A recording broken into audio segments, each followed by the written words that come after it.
Back by popular demand after the black and white video I uploaded a few weeks ago, I've got another episode of the 20 photos only challenge for you today. This time we're shooting in colour though, as it was a proper bright blue sky morning, so I felt it rude not to shoot in colour on this morning. However, I did only have about a window of 2 hours before I had to be back to the car and heading back home again. So let's get into the footage. I'll show you what worked, what didn't, and why I love simple scenes in these bright blue conditions. Obviously, I had to start the day with a large coffee, which I consumed looking out over the beach. I figured this would be a good time to take a quick warm-up photo for the day. There was a cluster of people on the beach and some nice patterns in the sand behind them. And this is, well, yeah, I mean, it's definitely a warm-up shot.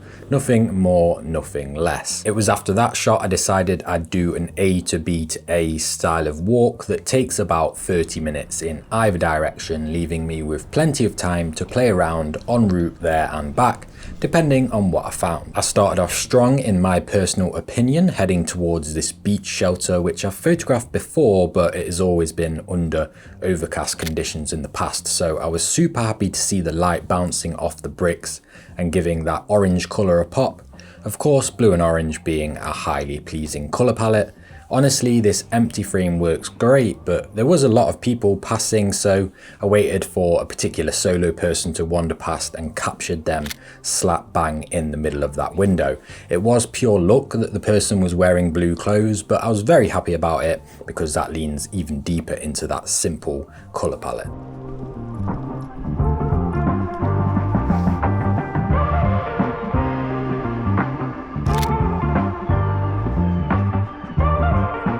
There's always a worry that starting off strong means it can only go downhill, so I embraced that and did in fact head downhill and wandered onto the beach. Lupin dug for treasure as I took in some potential frames in my head. The first being a shot of these surf club buildings, and again I just liked the way the light was hitting them, and the bright colours of the doors here simply made me want to take a photo. It's always a bit awkward shooting a subject so close to the bottom of a hill, as you kind of have a choice to make in terms of including a small portion of the sky or cutting it out completely, and I opted for keeping some of the sky in, including this house at the top left to balance the frame out and not have it feel too bottom heavy, at least in my eyes anyway. Swinging around and quickly spotting this dog walker just moving into the space between these two structures here, I instantly knew this was a shutter button moment. This was definitely a reaction type of shot and not a composition I got to consider for too long, but I'm actually really quite happy with this. The choice to cut through the lifeguard hut on the left and the scaffolding on the right, in my opinion, simplifies all those bars and lines that are going off and results in a classic rule of odds composition. So that particular photo and that scene and what was going off in that moment there, I think is a good example of making a sort of informed decision to stick around in a place for a bit longer, because I decided I'd identified those two structures, the lifeguard hut and the scaffolding on the beach there, as something that I really liked. And I could also identify that around me there was quite a bit happening. People coming and going, dog walkers, surfers, all of that business.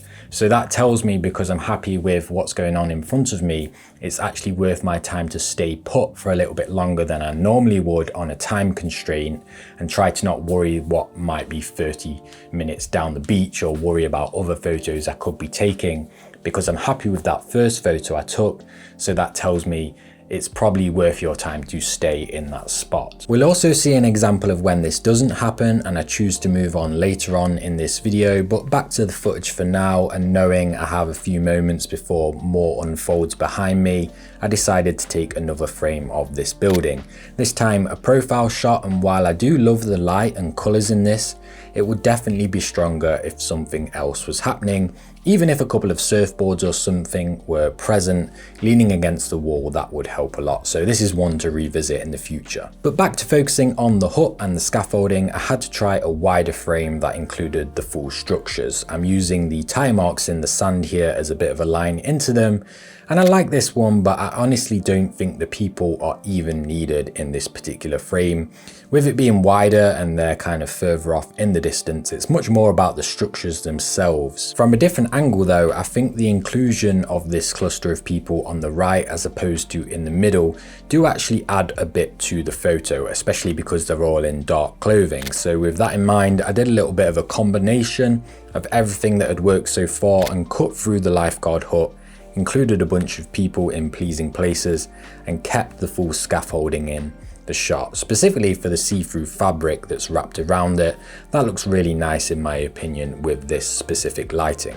Just in case anybody wanted to know, not that it really makes any difference, but the lens on this particular day was the 24-50G from Sony, paired with the Sony a7 IV, so I did have a little bit of a leeway with my compositions when it came to zooming and kind of getting it framed up in my head and then using minor zooms just to refine it a little bit as moments were happening in front of me. Anyway, I figured it was time to jump off the beach for a moment and find some more even ground to walk on, so I left via this boardwalk.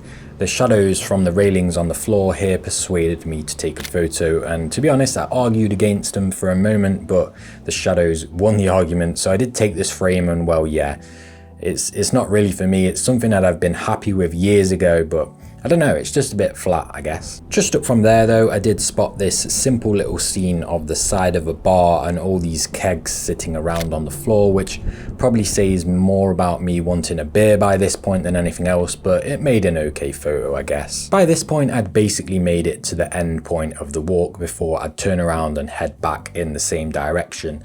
Lupin eyed up a fellow golden retriever from a distance here, which meant at least he stood still for a moment as I spotted somebody playing ball with their dog on the beach, and just as the dog brought the ball back and dropped it, I captured this frame, and I actually really like this, but it is a bit of a shame the dog kind of blends into the colour of the beach here. I did then though almost instantly capture this one where they stand out a lot more against the sand, although I definitely prefer the last one compositionally and moment wise. So yeah, a bit of a trade-off with each of those photos, but you know, the colour of the dog in that one probably doesn't throw me off it all that much. So as mentioned before, I feel that when you've identified some kind of subject or some kind of scene that you like, and you can also identify that there's lots going on, there's lots of potential for more frames to sort of show themselves to you, especially when the light's nice as well, I think it's a great choice to stay put. And now I want to talk about when I feel like it's probably a great choice to carry on, move on, and see what else you can find. So when we've visualized a photo in our head, perhaps we're even stood with the composition all set up and everything, and we're just waiting for that one thing to come into the frame or the light change or anything like that.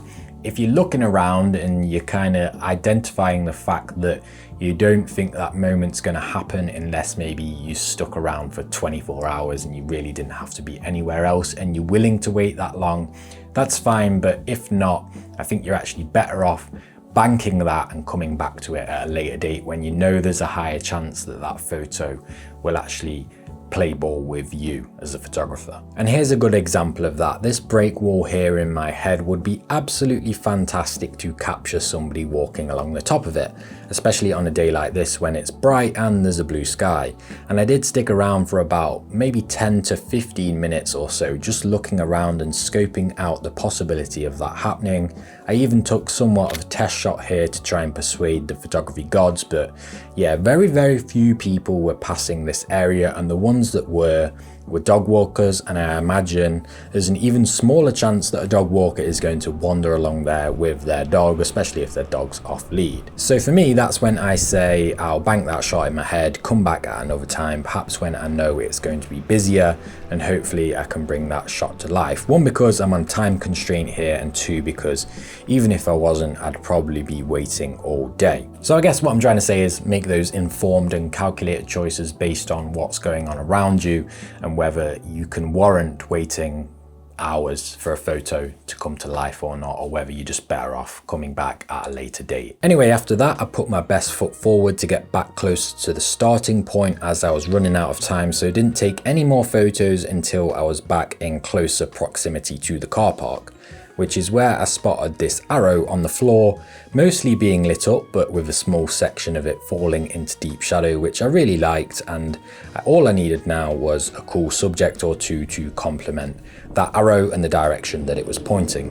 Firstly, we got Motorbike Guy, which, you know, I liked, but I kind of really wanted someone on the bright path there just before the railings and the ocean. So then we got this solo person and pure look again with the blue jeans, just really complementing that same color palette from the start of the day. So the next two photos that I took on this day, I took without my action camera running, which is a mistake I always seem to make when I make these videos. I do apologize. I need to be on it more, but I do think these two are a good example of the fact that when you're faced with a wide expansive scene that you like, and if you do have the reach on your lens of course, there's a very high chance that you can get a second tighter crop within inside that wide scene that actually, in my opinion, is often more impactful. This version of the scene is certainly more abstract, it holds more back, it's not as loud, but it's because of that intimateness that I think it's actually a better photo. You can see less of what's going on, but in doing that,